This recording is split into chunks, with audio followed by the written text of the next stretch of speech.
Moi,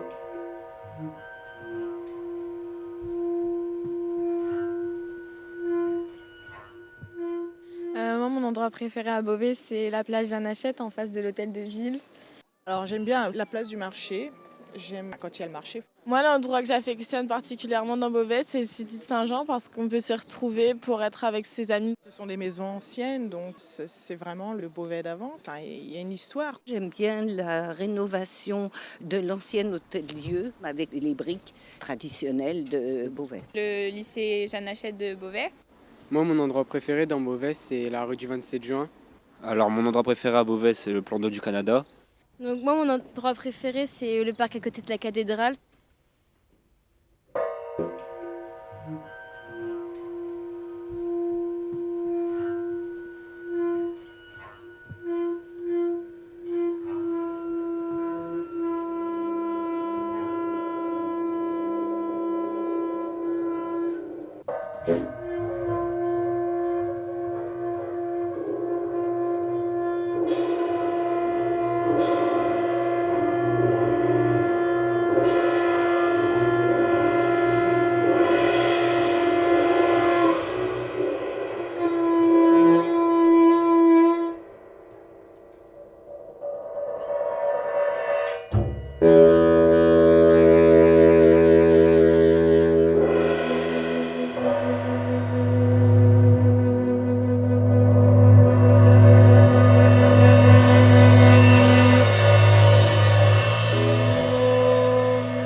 Monsieur Pierre Jacobi, maire de Beauvais, s'adresse à la population. Monsieur le Président du Conseil de la République, Monsieur le Ministre, Messieurs les parlementaires, mon général, Monsieur le Préfet, Excellences, Mesdames, Messieurs. Deux fois millénaire, Beauvais est une cité glorieuse. Sa population est fière, courageuse, loyale, orgueilleuse, ambitieuse même. Ce sont l'héroïsme, le génie de ces hommes, la splendeur de ces monuments qui ont forgé des lettres de noblesse dont peut se prévaloir la belle cité de Jeanne-Hachette. Il s'en est fallu de bien peu que tout ne fût réduit en cendres. Du 5 au 7 juin 1940, l'aviation allemande attaqua la ville à la bombe explosive. La population s'enfuit. 4 à 5 000 personnes trouvaient refuge dans les vastes abris naturels des carrières de Saint-Jean. La journée du 8 juin, les bombes incendiaires mêlées aux bombes explosives furent alors systématiquement déversées en une série de raids aériens. L'immense brasier gagnait de maison à maison, d'une rue à une autre. Beauvais était devenu un océan de feu, l'envahisseur étant aux portes de la ville. Après le déblaiement des ruines, ce fut le désert, peu à peu envahi par des végétations imprévues. Ce fut l'entassement inhumain dans des baraques, pour certains même le gîte dans des caves, des écuries. Ce fut la nuit des années d'occupation, puis enfin 1944, l'aurore éclatante de la libération.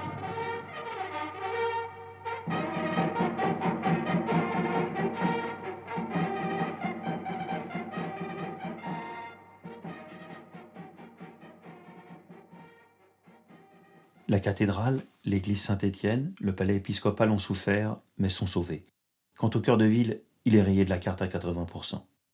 Plus de 2000 maisons ravagées, la moitié des immeubles détruits. Il faut reconstruire. Mais comment ? Le conseil municipal commande un projet à l'architecte beauvaisien Georges Noël, Grand Prix de Rome. Georges Noël va s'appuyer sur un document capital, un document enterré puis exhumé, le plan Parenti. Imaginé en 1920 par l'urbaniste Albert Parenti, le plan était très visionnaire.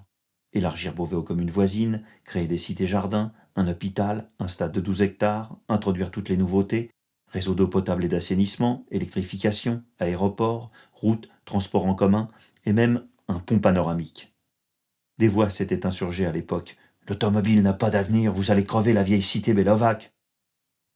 À quelques détails près, le plan Parenti, déjà amorcé pour certains aspects avant la Seconde Guerre mondiale, est dépoussiéré, relancé, Albert Parenti est rappelé et, après de multiples épisodes houleux, le plan est finalement adopté par le conseil communal. Mais pourquoi ? Quand le gouvernement provisoire s'est installé à Paris, il a été immédiatement décidé que la reconstruction serait une œuvre dirigée par l'État. Pour mener à bien cette tâche absolument gigantesque, il faut se rappeler que 1/8 de la population avait perdu sa maison, tout entière ou seulement en partie. Les sinistrés étaient des millions. Un ministère a été créé, le ministère de la Reconstruction et de l'Urbanisme, qui était quelque chose de quasiment totalement nouveau en France. Cette prise en charge, c'était à la fois une prise en charge financière, l'État paierait dans la mesure de ses moyens bien sûr, mais aussi une prise en charge du point de vue de l'urbanisme et de l'architecture, c'est-à-dire que c'était les pouvoirs publics qui décideraient comment les villes seraient reconstruites. Leur idée, c'était que, puisque ce malheur s'était abattu sur le pays, en profiter pour se débarrasser de ces villes de l'ancien temps et essayer de faire des villes modernes, en faisant des voies plus larges, en régularisant les parcelles parce qu'elles étaient très étroites, imbriquées les unes dans les autres, faire des beaux hôtels de ville là où les villes n'en avaient pas. Moderniser la France, c'était le grand mot.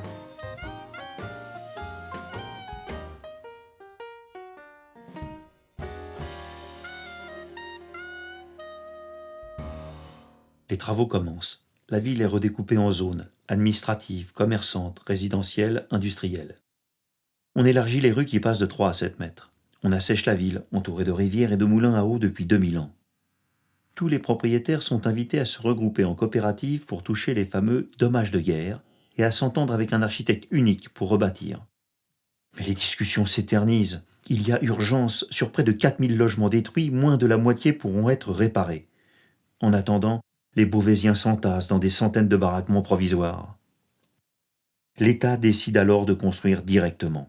Il propose aux propriétaires sinistrés des appartements clés en main dans des immeubles collectifs en centre-ville. Rien n'est prévu pour les locataires. La plupart attendront encore longtemps avant d'être relogés.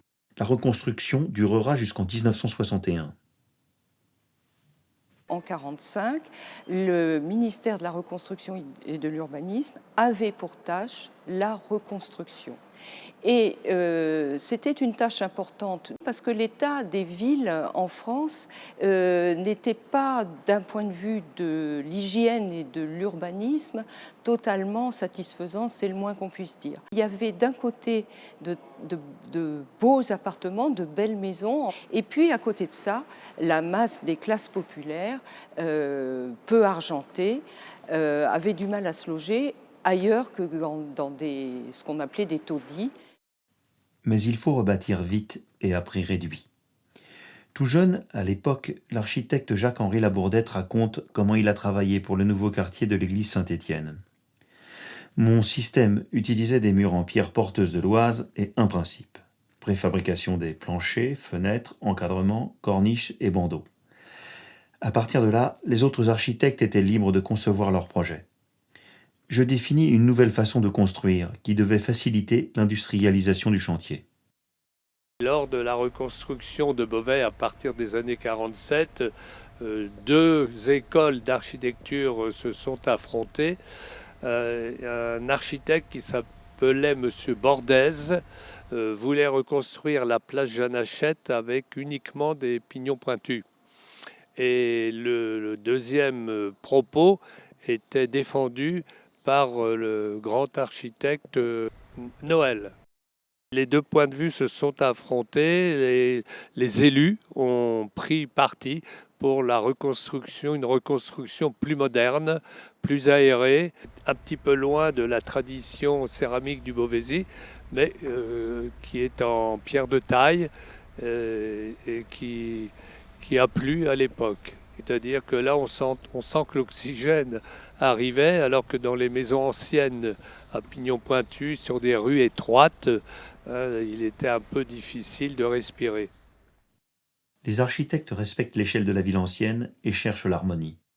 Tout est fait pour dégager les monuments du vieux tissu urbain. On limite la hauteur des constructions, on perce de nouvelles rues pour créer des perspectives sur l'église Saint-Étienne ou sur le chevet de la cathédrale, comme avec la rue Jeanne d'Arc. On met en valeur le rempart antique. Dans le même temps, dans les nouveaux quartiers, on construit peu à peu des logements pour désengorger le centre-ville. La première maison, évidemment, c'est la première qui a été reconstruite, rue de Malherbe. C'est la maison dite maison Pirot.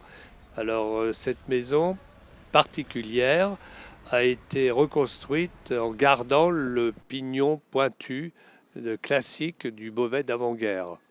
À côté, la maison Biaggi, là, un grand bâtiment où les propriétaires ont gardé le pignon, mais la décoration losangée en rouge sur un fond beige pierre, et au centre de chaque losange, une petite note de couleur qui a été demandée à Françoise Grébert, qui fabriquait des carreaux pour la céramique architecturale. Les architectes ne veulent pas copier l'ancien, mais ils jouent avec le passé. Les façades de la place Jeanne Hachette rappellent les pignons des maisons à pans de bois des XVIe et XVIIe siècles. On utilise les matériaux de la région. Extraite des carrières de calcaire de l'Oise, la pierre de taille s'impose autour de l'hôtel de ville et de la cathédrale. Fabriquée sur place depuis longtemps à partir de l'argile du Beauvaisis, la brique et la tuile vernissée sont largement utilisées pour les maisons, mais aussi pour les immeubles de la place des Halles. À Beauvais comme ailleurs, les habitants n'ont pas toujours apprécié cette architecture parce qu'ils ne retrouvaient pas leur paysage ancien. Néanmoins, tous ont été obligés de reconnaître que les taudis avaient été en grande partie détruits. Les appartements reconstruits dans lesquels ils sont entrés étaient plus grands, étaient mieux occupés. Est-ce qu'il fallait continuer à vivre dans les ruines? Certainement pas, il fallait les relever. Est-ce qu'on pouvait refaire ce qui était avant? Non, on ne pouvait pas. Les Américains, avec le plan Marshall, ont aidé les Français, mais ça ne veut pas dire qu'il y avait des sommes illimitées pour reconstruire. Avec les moyens qu'il y avait, le visage des villes a été transformé par la reconstruction. Et dans l'ensemble, les gens ont quitté des immeubles qui étaient au goût du XVIIIe ou du XIXe siècle, c'est-à-dire avec un point d'eau dans la cour ou sur le palier, pas de toilette, pas de tout à l'égout. Et ça, eh bien, ils l'ont eu. Dans la nouvelle ville, les rues ne sont plus des frontières. Des passages libres sont créés sous les immeubles. Au cœur d'un îlot d'habitation surgissent des jardins. La ville est fluide. Un nouveau vocabulaire décoratif, original, coloré, très dessiné surgit. Aération pour les séchoirs, pavés de verre des cages d'escalier, céramique émaillée des loggias, mosaïque des façades, métal découpé pour les garde-corps et les portes, toutes différentes. Élégance des portiques pour la promenade abritée. Plusieurs bâtiments de la reconstruction sont aujourd'hui officiellement protégés. La place Jeanne Hachette, les immeubles autour de l'église Saint-Étienne, la place des Halles, les abords de la cathédrale. D'autres encore le seront bientôt. L'ampleur des destructions en 1940 ne peut s'expliquer que d'une seule manière. La vieille ville était faite de ruelles et d'impasses tortueuses, de maisons très étroites, souvent imbriquées. Aucun espace libre n'avait formé barrière ni limité la propagation du feu. Construite en bois et en torchis, la cité a fourni aux flammes des éléments rapidement dévorés. Le feu, c'est lui qui a détruit la ville plus que les bombardements eux-mêmes. La population, mais aussi les responsables politiques de tous bords et au plus haut niveau, en ont été marqués profondément. Une des raisons qui explique que Beauvais, soutenu par l'État, se soit résolument engagé pour une architecture moderne et ait, plutôt que la majorité des villes en France, pensé de très bonne heure sa reconstruction. Cette architecture fait aujourd'hui partie du patrimoine de la ville, de son identité et de son histoire.